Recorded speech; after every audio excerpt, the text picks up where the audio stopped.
সালাম আলাইকুম ভিউয়ার্স।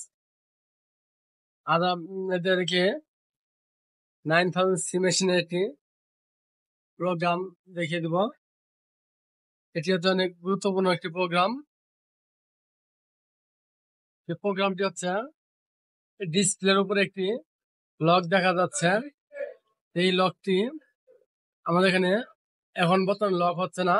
এটি কিভাবে অটো লক করব এবং কি কত সেকেন্ড পরে এখানে লক হয়ে যাবে, আমি আপনাদেরকে আজকে এই প্রোগ্রামটি দেখিয়ে দিব।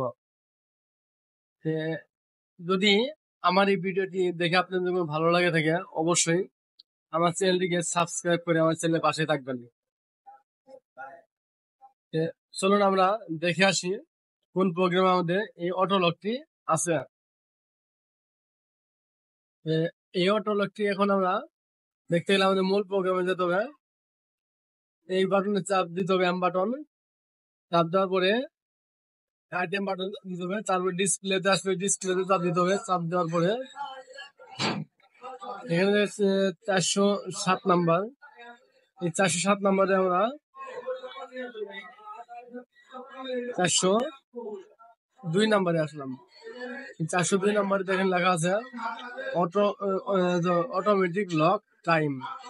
এখানে 0 করা আছে, তার মানে আমার ডিসপ্লেতে আমার এখানে কোনো লক হবে না। আমি যদি এখানে টাইম বসায় দিই,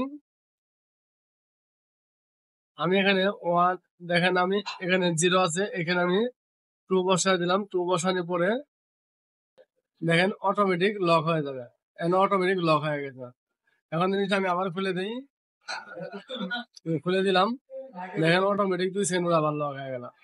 এভাবে আমরা অটো লক সেট করে রাখতে পারবো।